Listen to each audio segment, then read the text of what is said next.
Teman-teman yang pengen ganti air radiator sendiri di rumah, terutama buat motor matic ya, tolong diperhatikan.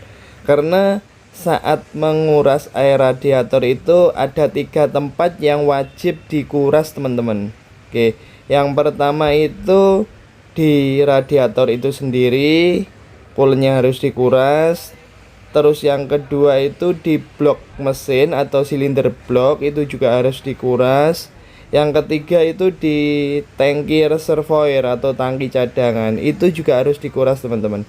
Kenapa?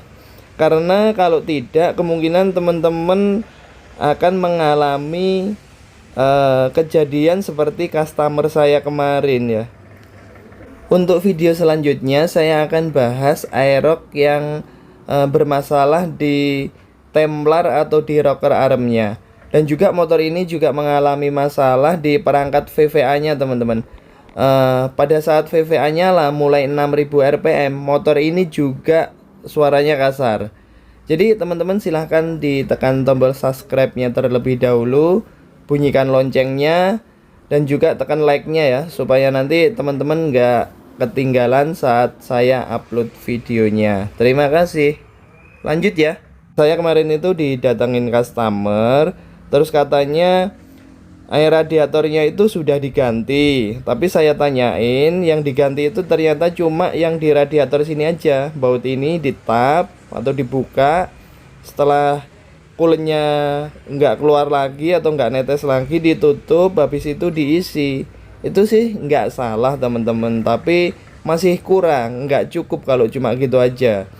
Jadi yang di dalam silinder blok atau di dalam mesin sama di tangki reservoir itu nggak dikuras, dan akhirnya setelah 2 hari dipakai, lampu indikator temperatur mesin yang di speedometer warna merah itu selalu nyala pas siang hari terik dan kondisi jalanan macet. Selebihnya dari itu aman katanya. Terus saya scan, ternyata nggak ada deteksi apapun, nggak ada riwayat kerusakan.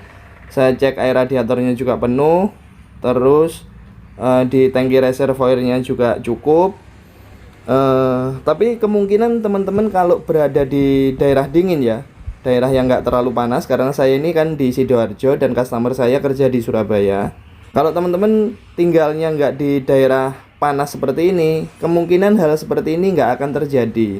Tapi prosedur penggantian air radiator tetap teman-teman diganti di ketiga tempat itu ya, yang di radiator, di blok mesin, dan juga di tangki reservoir itu harus dikuras sampai bersih. Karena kalau sampai air radiator itu kecampur dengan air radiator yang lama yang sudah nggak bagus, otomatis kualitas dari coolant itu atau air radiator itu kan juga akan turun. Jadi sayang lah kalau teman-teman mau kuras saja ke tiga-tiganya. Oke, selanjutnya langsung kita kerjakan teman-teman. Yang pertama, saya akan kuras coolant yang berada di dalam radiator, dan pastikan sampai coolantnya benar-benar habis ya. Teman-teman bisa miringkan motornya, miringkan ke kanan biar benar-benar habis ya. Nah, kayak gini. Pastikan kalau udah nggak ada tetesan dari lubang pembuangan, kita pindah ke sebelah kiri.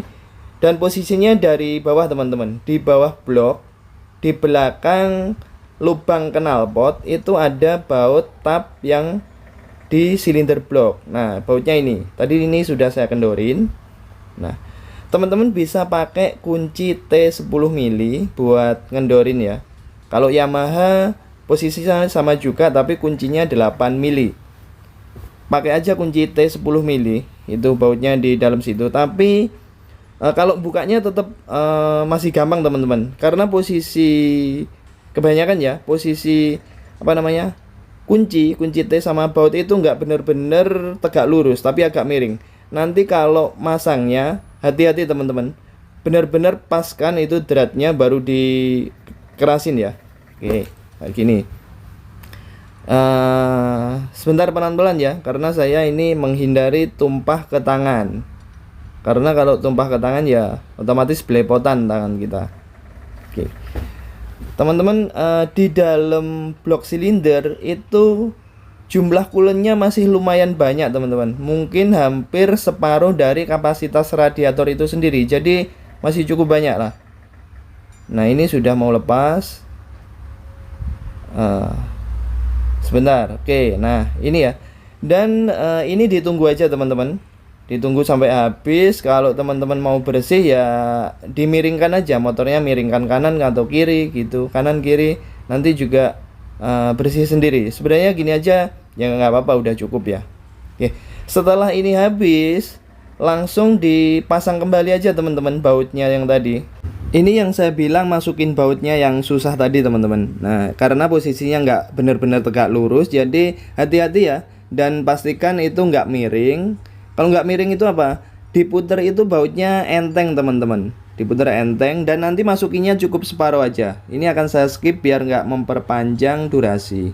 Ini posisi sudah terpasang tegak lurus dan masuknya cukup separuh dari panjang baut tersebut. Kenapa? Nanti akan saya jelaskan.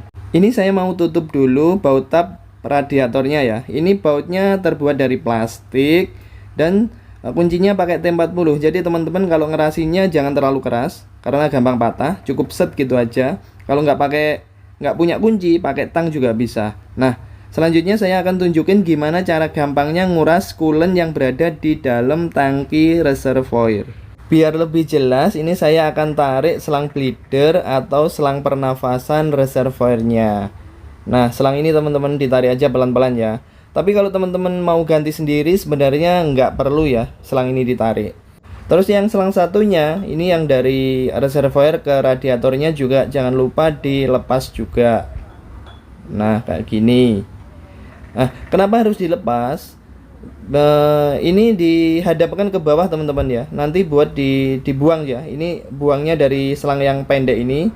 Terus ngeluarinya ini bisa ditiup dari ujung selang bleeder ini teman-teman. Nah ini bisa ditiup ya, bisa pakai kompresor kayak saya ini kalau punya kompresor. Kalau nggak punya itu bisa ditiup pakai mulut, tapi ya jangan lupa dibersihin dulu. Nah berhubung ini saya nggak pakai mulut ya, langsung aja colok ke air gun. Nah tinggal disemprot gini aja, atau tinggal ditiup kayak gini aja sampai bersih, dan hadapkan ke bawah teman-teman, ke penampungan air radiator bekasnya biar nggak kececeran ya. Oke, setelah selesai ini bisa ditancapkan lagi, bisa dipasang ya. Oh iya teman-teman, selama proses menguras coolant, tutup radiator ini cukup dikendorin aja teman-teman ya. Ini tutup ini cukup dikendorin, jangan dibuka kayak gini. Takutnya kemasukan sesuatu atau benda asing lah. Nah sebentar, ini saya mau pasang atau balikin dulu selang bleedernya ke jalur aslinya. Nah kayak gini. Setelah itu kita buka karet penutup reservoirnya ini ya. Terus kita isi coolant-nya. Ngisi coolant-nya pelan-pelan aja teman-teman. Ini karena lubang ini nggak langsung tembus ke bawah, nggak lurus gitu, tapi belok-belok. Nah jadi kalau kecepatan kita nuangnya pasti tumpah kayak gini, jadi belepotan ya. Nah pelan-pelan aja, isi sampai di garis upper atau di atas garis upper lah. Kalau biasanya saya ngisinya di atas garis upper dikit ya. Habis itu kalau sudah, isi juga radiatornya. Ini juga pelan-pelan aja teman-teman biar nggak tumpah-tumpah ya. Terus setelah penuh, kita tutup reservoirnya, terus kita pindah ke kiri teman-teman. Nah yang saya ceritakan tadi, kenapa baut tap yang di blok mesin itu jangan jangan ditutup dulu sampai keras, cukup separuh aja. Ini fungsinya buat bleeder teman-teman. Bleeder itu membuang angin atau udara yang terjebak di dalam silinder blok. Jadi kalau sudah kelihatan netes coolant kayak gini ya, udah ada tetesan coolant gini, berarti yang di dalam blok silinder itu sudah penuh coolant, sudah terisi coolant maksudnya.